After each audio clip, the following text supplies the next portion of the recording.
안녕하세요. 구속의 경륜 107번째 시간입니다.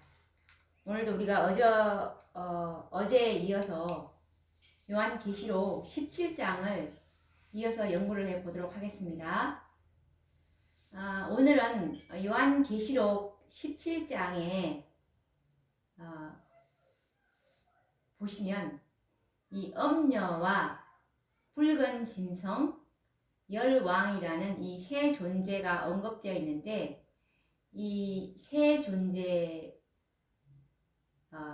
이 계시록 17장의 주역들에 대해서 한번 알아보도록 하겠습니다. 우선 이 엄녀입니다.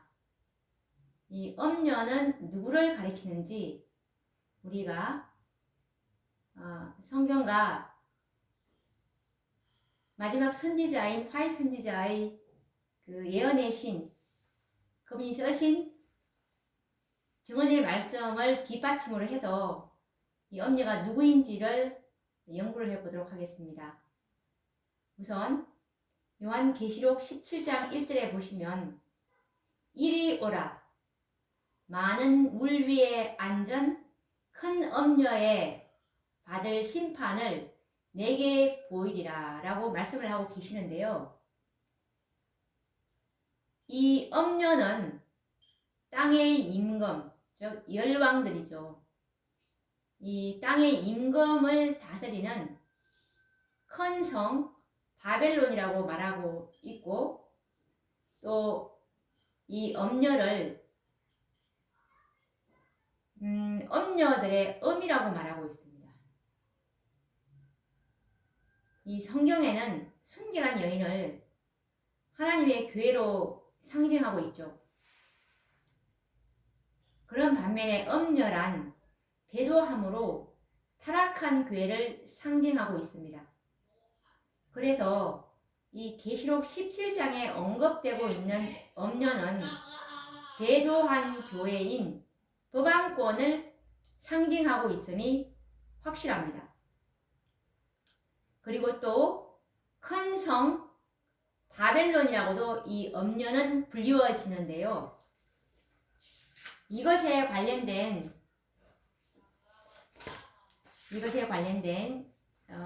선지자께서는 이 엄녀를 어떻게 말하고 있는지 한번 알아보도록 하겠습니다.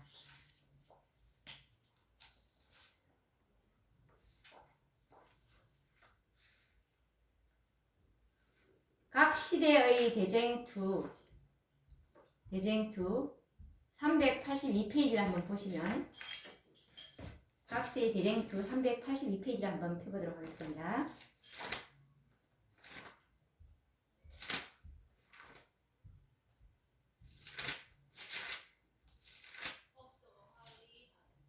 각 시대의 대쟁투 382페이지를 보시면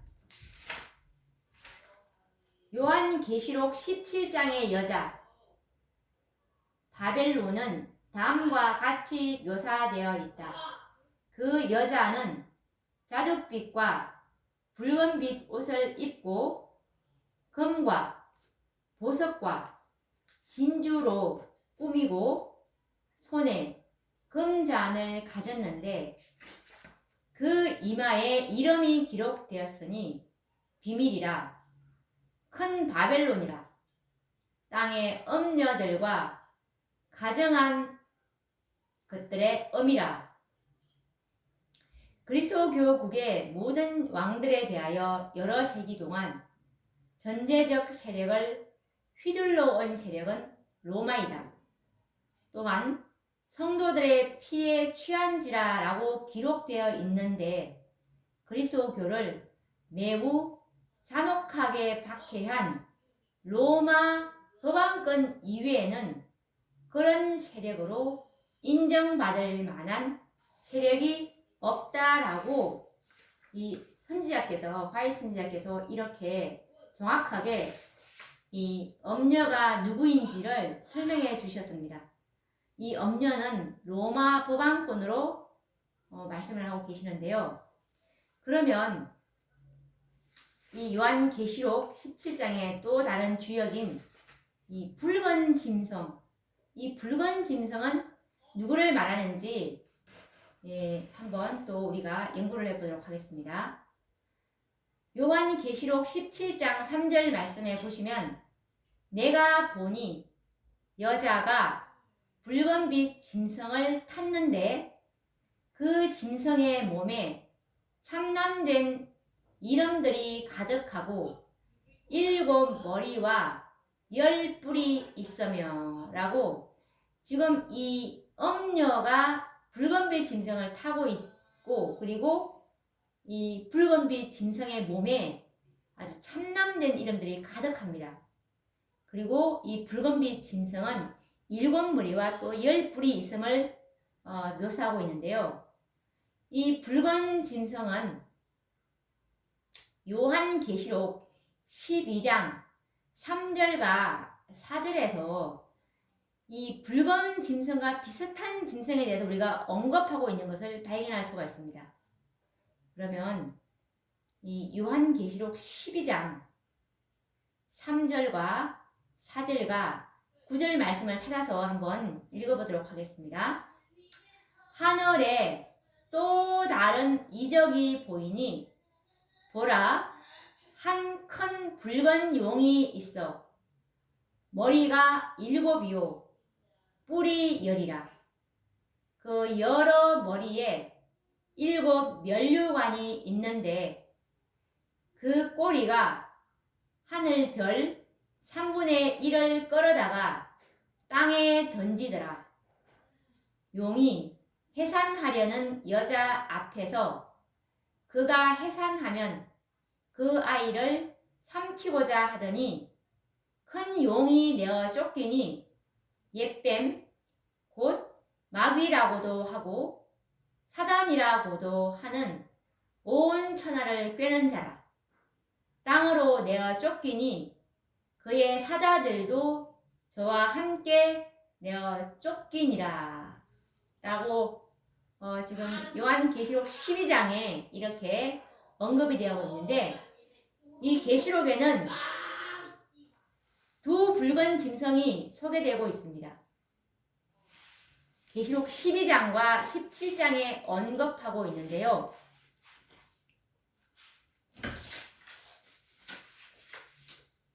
그러나 이 요한계시록 12장에 언급된 붉은 짐승은 옛뱀, 마귀라고도 일컫는 사단임을 공개하셨습니다.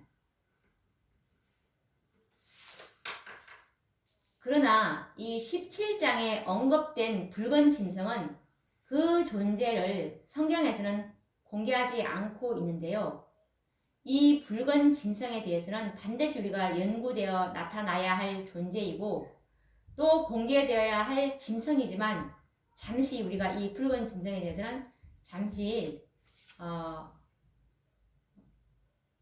비밀로 남겨두도록 하겠습니다. 계속 이제 이 붉은 짐승에 대해서 더 깊이 연구가 들어갈 것입니다.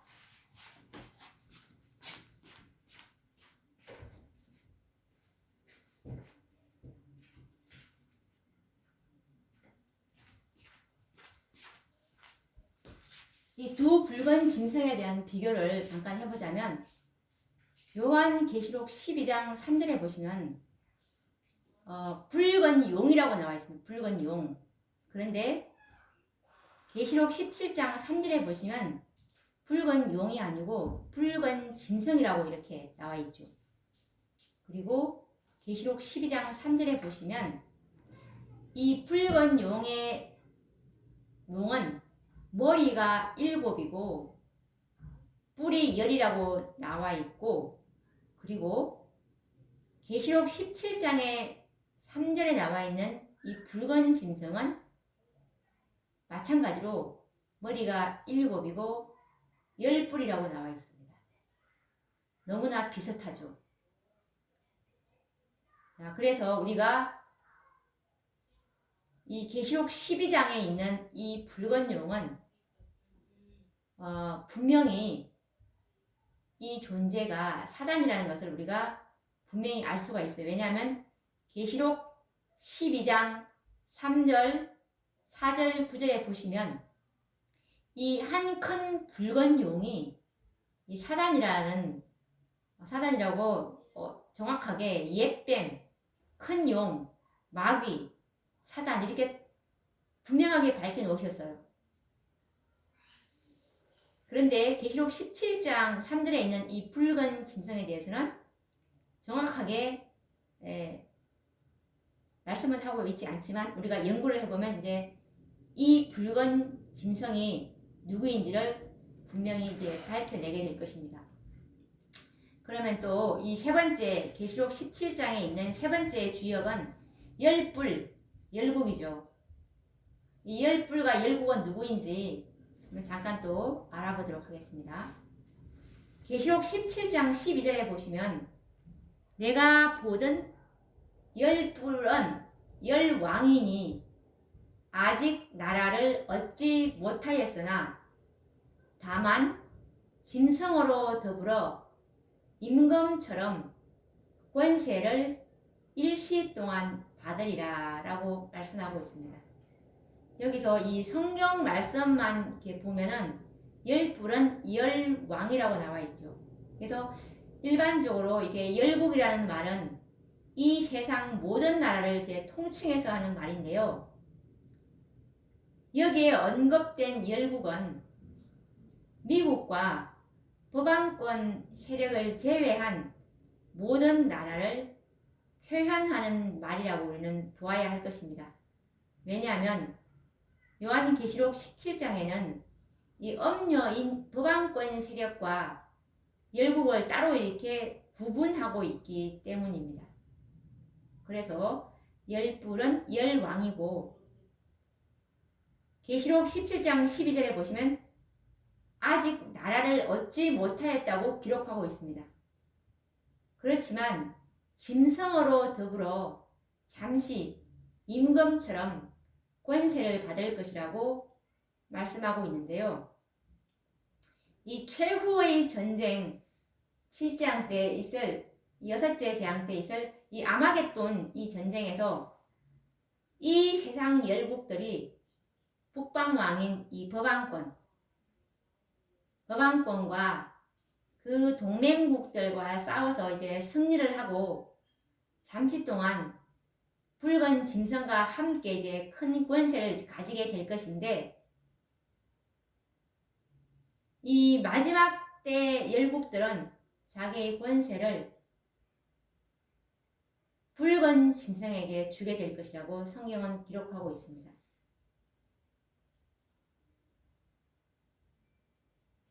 계시록 17장 12절에서 13절에 보시면 그 말씀이 나와 있는데요. 내가 보던 열불은 열왕이니 아직 나라를 얻지 못하였으나 다만 짐승으로 더불어 임금처럼 권세를 일시 동안 받으리라. 저희가 한 뜻을 가지고 자기의 능력과 권세를 짐승에게 주더라 라고 말씀하고 있죠. 그래서 이 열왕이 이제 붉은 짐승과 이제 이 아마겟돈 전쟁 뒤에 이 붉은 짐승으로 더불어 이제 잠깐 임금처럼 권세를 가질 것이지만 일시적으로 그렇습니다. 한시적으로 짧은 기간 동안 그 권세를 받을 것이고 그렇지만 이 열국이 자기 능력과 권세를 붉은 짐승에게 다 이제 이양하게 되는 이런 장면을 우리가 볼 수가 있습니다. 그러면 이 붉은 짐승의 그 7머리의 비밀들에 대해서 한번 또 우리가 알아보도록 하겠습니다. 붉은 짐승에 있는 이 7머리는 일곱 머리는 도대체 무엇을 나타내는지 우리가 알아봐야 되겠죠. 이것은 계시록 17장 9절에서 11절 말씀해 보시면 지에 있는 뜻이 여기 있으니 그 일곱 머리는 여자가 안전 일곱 산이요 또 일곱 왕이라. 다섯은 망하였고 하나는 있고 다른 이는 아직 이르지 아니하였으나 이러면 반드시 잠깐 동안 계속하리라. 전에 있었다가 시방 없어진 짐승은 여덟째 왕이니 일곱 중에 속한 자라. 저가 멸망으로 들어가리라 라고 말씀하고 있는데요. 이 붉은 짐승은 머리가 이게 일곱이고 그리고 일곱 머리는 일곱 왕이라고 그랬고 일곱 왕은 또 일곱 나라를 의미하는데요. 이것은 북방 왕들을 말하고 있는 것입니다. 그래서 이 북방 왕들을 상징하는 일곱 머리, 즉 일곱 왕은 고대 바벨론 나라부터 계수하는 것이 마땅한데요. 그래서 이 첫째는 이제 바벨론이고 그 일곱 머리 중에서 첫째는 바벨론이고 두 번째 머리는 메데 페르시아입니다. 그리고 세 번째는 헬라, 그리고 넷째는 로마를 지칭합니다. 그리고 다섯째 머리는 로마 법왕권을 나타내고 있고요. 그리고 여섯째 머리는 오늘날의 미국이라고 말할 수가 있겠습니다. 그리고 앞으로 등장할 회복될 법왕권은 이제 일곱째 왕이 되는 것이죠. 이 북방 왕조들의 계보에는 애굽하고 이 아수르와 같은 국가들은 제외가 되는데요. 성경에 나오는 애굽과 아수르와 같은 나라들은 강하기는 했지만 단순한 역사 속에 기록된 나라일 뿐 예언의 중심에는 들어가지 못합니다. 그 이유는 다니엘서나 요한계시록에서의 애굽은 남방왕으로 등장하며 아수르는 언급조차 하지 않고 있기 때문입니다. 마지막 예언의 계시가 기록된 다니엘서는 느부갓네살 왕이 통치하는 바벨론에 대한 역사를 시작으로 해서 예언과 역사가 전개되고 있습니다. 또 이 요한계시록은 배도한 법왕권인 이 바벨론에 대한 역사로부터 모든 예언과 계시가 전개되고 있음을 우리는 기억해야 할 것입니다. 그래서 이 북방왕의 계보는 하나님의 거룩한 성전을 불태우고 하나님의 백성들을 포로로 잡아간 바벨론부터 이제 계수되어야만 하는 것입니다. 다니엘과 요한계시록은 기록된 연대와 기자는 다르지만 같은 예언과 같은 시대에 성취될 예언을 기록하고 있습니다. 다니엘의 예언은 마지막 때 공개될 책이었고 요한계시록은 속히 될 예언이기 때문에 이 두 성경은 같은 시대에 성취될 예언을 기록한 상하권의 책과 같은데요. 그래서 이 요한계시록보다 먼저 기록된 다니엘서 2장에 보시면 금머리로 표상된 고대 바벨론은 요한계시록에 나오는 영적 바벨론, 이 법왕권과 이 대비해서 연구하여야 하는 것입니다. 일곱 머리, 즉 일곱 왕, 곧 일곱 나라를 이제 정리를 해보자면 이 요한계시록 17장 9절에 있는 말씀에서 다섯은 망하였고 할 때 이 다섯은 바벨론, 그 다음에 메데 페르시아, 그 다음에 세 번째가 헬라, 그 다음에 네 번째가 로마, 다섯 번째가 법왕권. 이렇게 다섯은 망하였다는 것을 말씀하고 있고, 그리고 하나는 있고 할 때 이 하나는 미국을 가리키는 것입니다. 그리고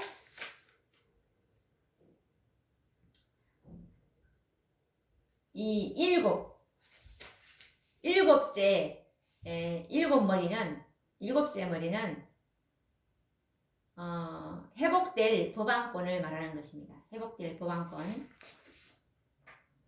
그리고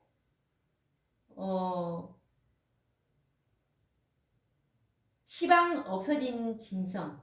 전에 있었다가 시방 없어진 짐승이 8째 왕이라고 했잖아요. 이 7 중에 속한 8째 왕. 이것이 바로 이제 붉은 짐승이 될 것인데, 이 붉은 짐승의 비밀을 우리가 이제 이 다음 또 시간에 자세히 이제 다시 한 번 더 우리가 접근해 간다면 이 붉은 짐승이 누구인지를 우리가 말씀으로 확정해야 되는 것이기 때문에 말씀으로 우리가 증거를 확실하게 연구를 해보도록 하겠습니다. 그러면 또 다음 시간에 이 붉은 짐승의 비밀에 대해서 연구를 해보도록 하겠습니다. 다음 시간에 뵙도록 하겠습니다. 감사합니다.